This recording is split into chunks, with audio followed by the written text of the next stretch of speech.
My name is Aurelia Quyan Hale, and I am 30. I didn't realize I was funding a goodbye. Their kitchen began as a mercy project. Outdated, peeling, a sink that coughed rust, drawers that stuck like grudges. I offered more than advice. I wrote checks, $122,000 for cabinets, countertops, appliances, floors. Then I gave my weekends.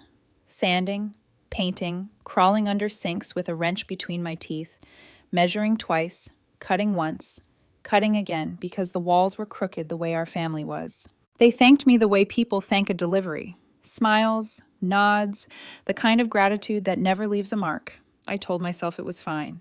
Love is doing things without keeping score, right? Love is not calling it debt even when it feels like one. 2 weeks before Christmas, my uncle called. He didn't know how to keep poison to himself. Your parents are going to Hawaii, he said, voice low. Charlotte, Ryan, and the boy. They told me not to tell you. Why? He hesitated, then gave me the line they'd handed him.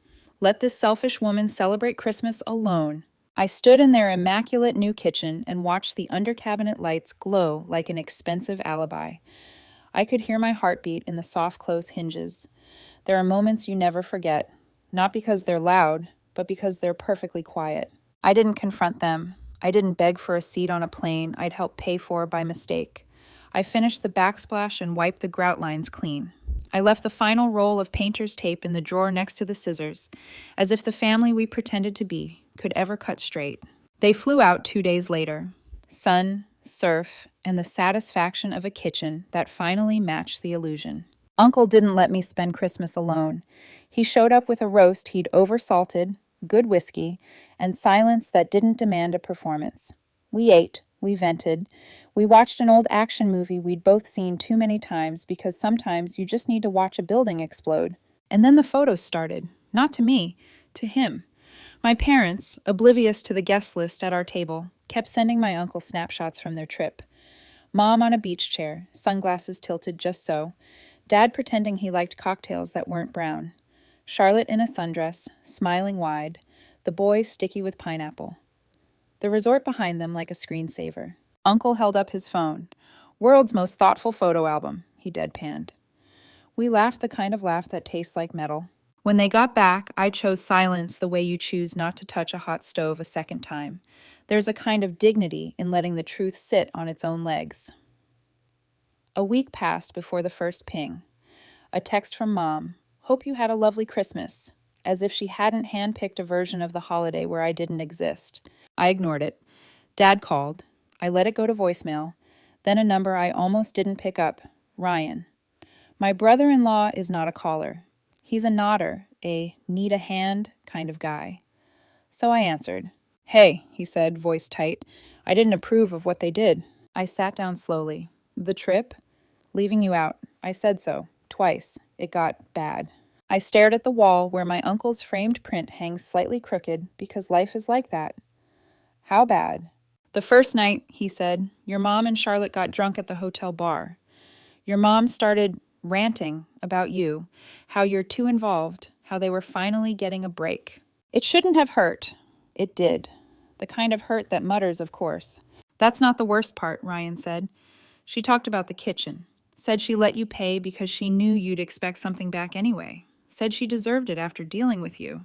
She laughed. Something in my chest pressed one cold hand to the other and said, do not shake. What did you do? I asked. I told her it was messed up. She waved me off. Charlotte told me to drop it, said that's just how our family is.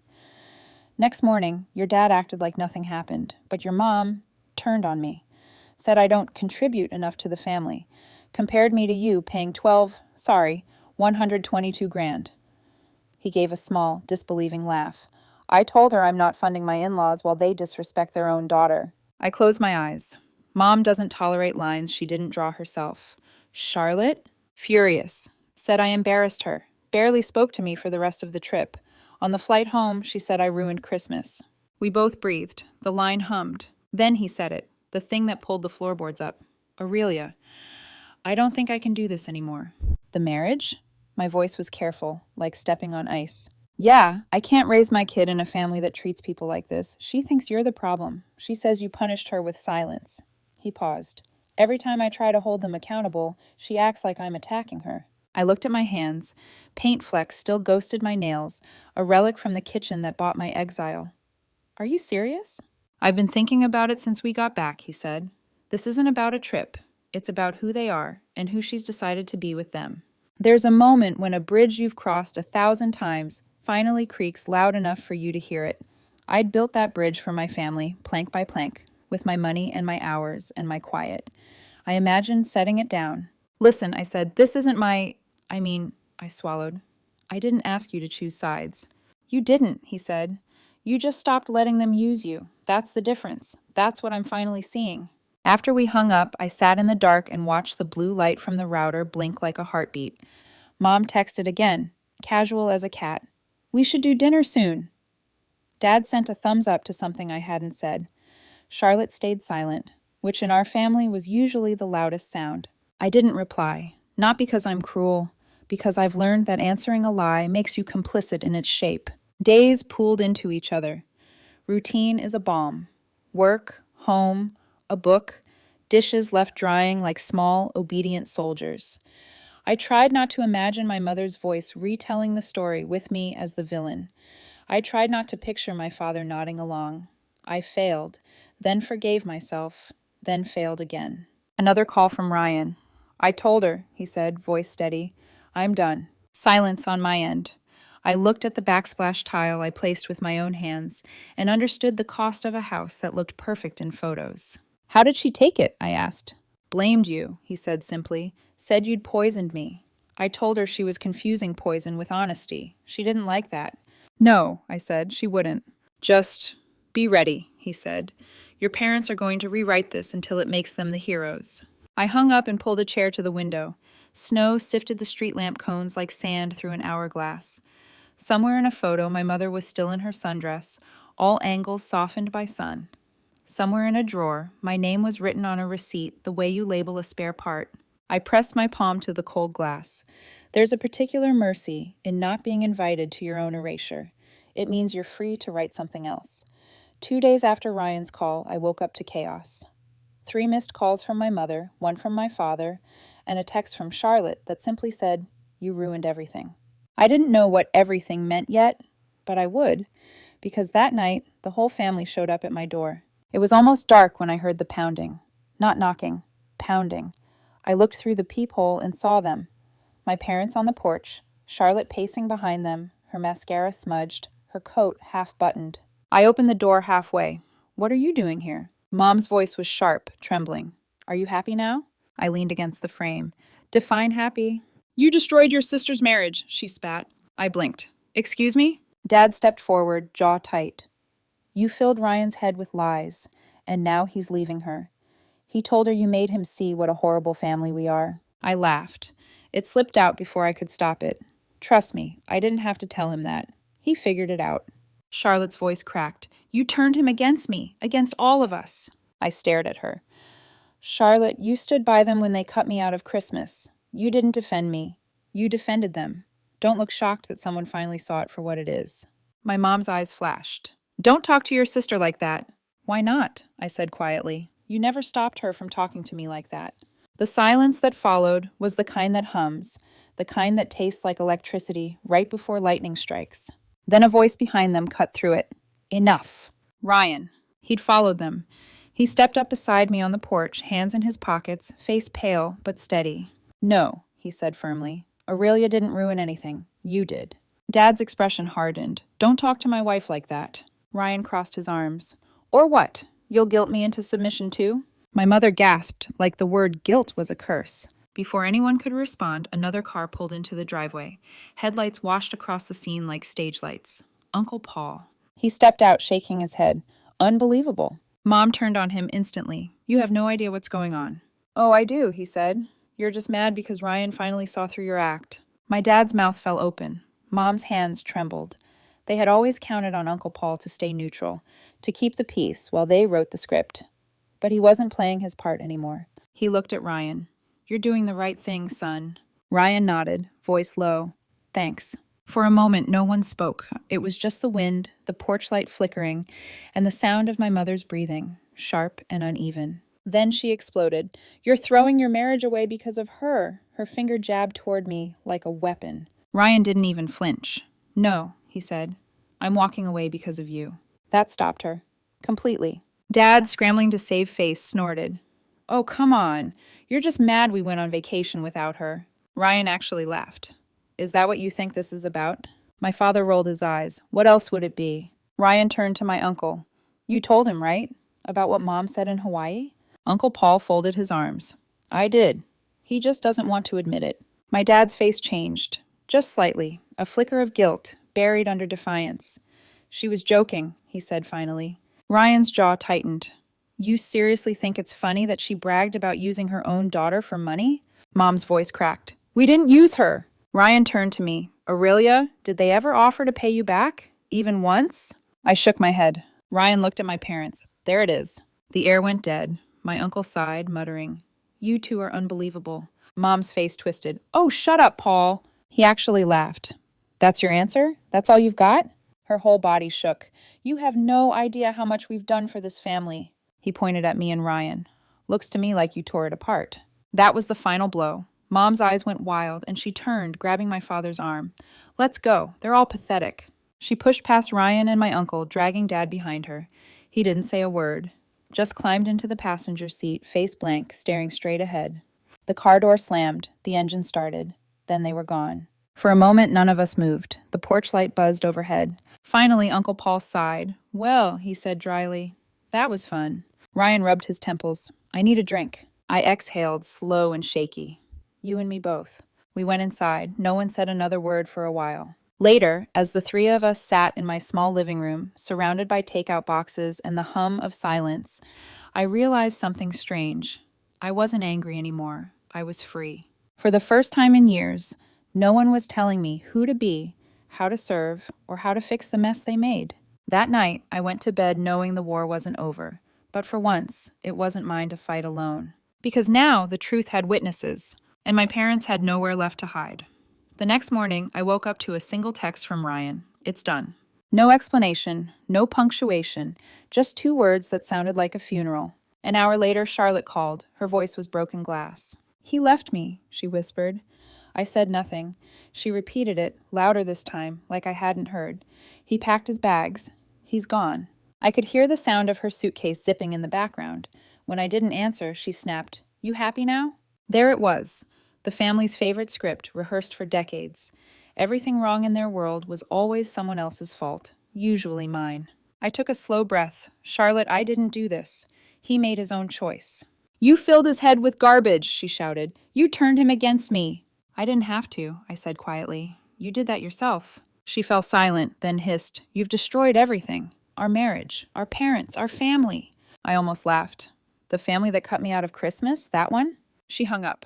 That night, I got this call I'd been expecting, the one where Mom pretends nothing happened. Her voice was sugar-coated acid. "Sweetheart, I just think we should talk. Maybe over dinner, as a family."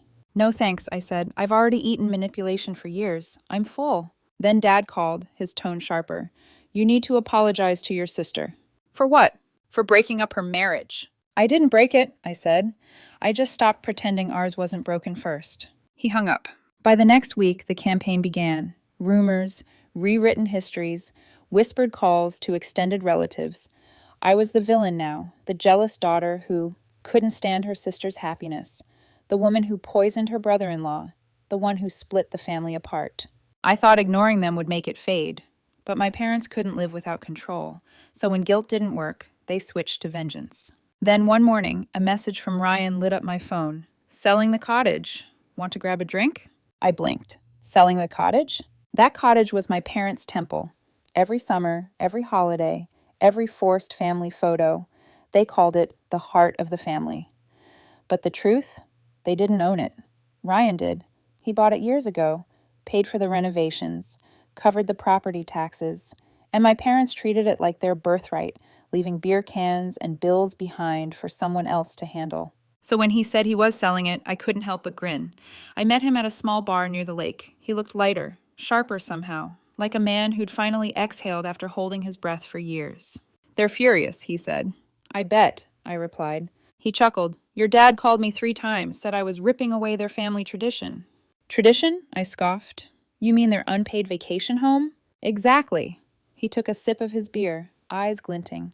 I told him he doesn't own it. Never did, and I'm done pretending he does. For the first time in months, I laughed without guilt. A full, raw laugh that felt like breaking a chain. The ripple effect was immediate. My uncle called that evening, barely containing his amusement. They're losing it, he said. Your mom's been calling everyone in the family, saying you and Ryan are conspiring to destroy them. And what did you tell her? I asked. That I'm done fixing things I didn't break. He paused. Including their house. I smiled. You mean you finally told them no? Oh, I told them a lot more than that, he said. Told them to find someone else to crawl under their sink for free. I laughed so hard I almost dropped the phone. It was poetic, really.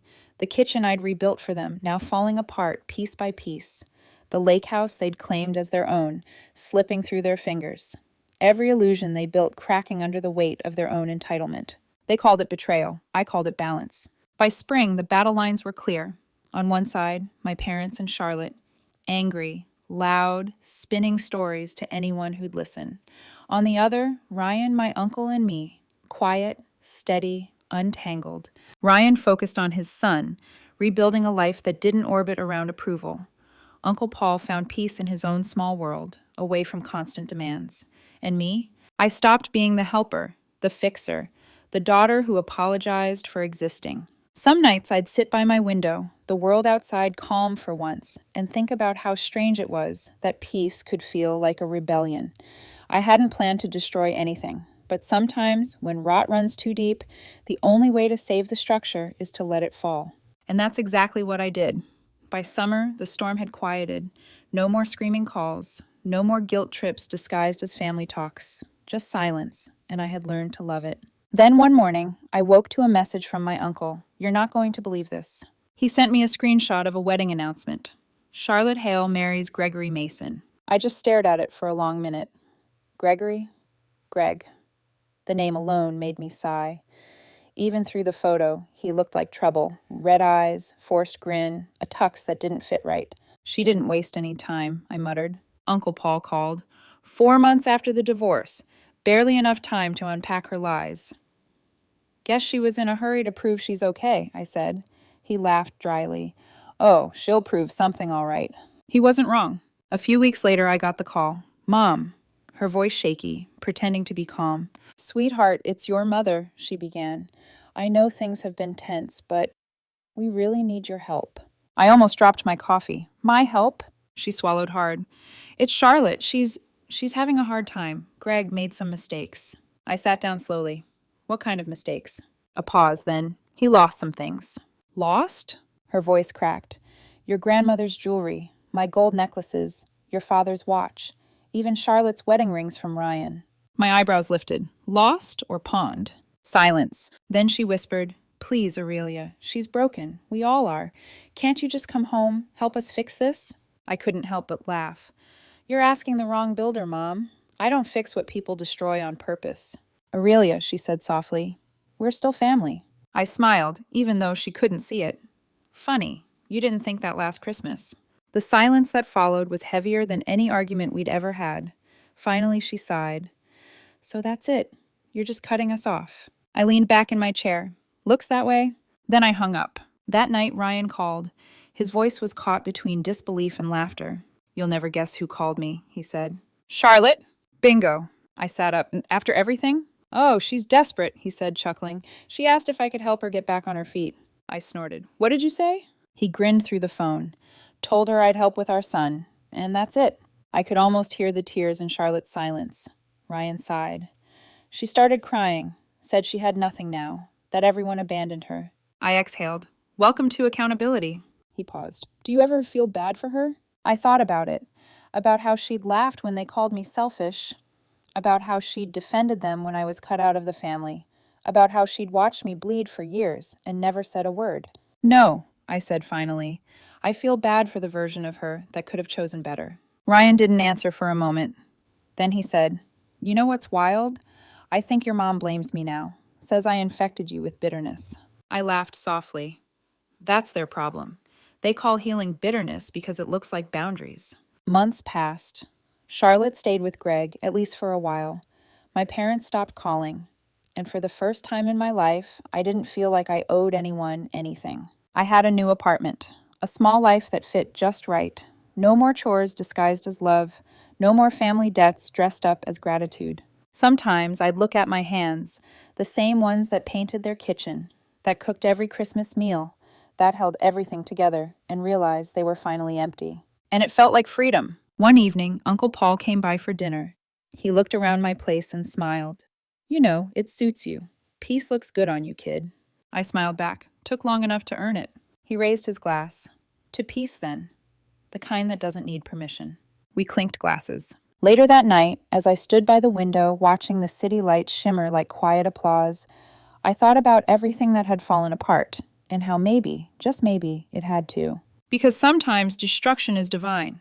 Sometimes the only way out of manipulation is through the wreckage it leaves behind.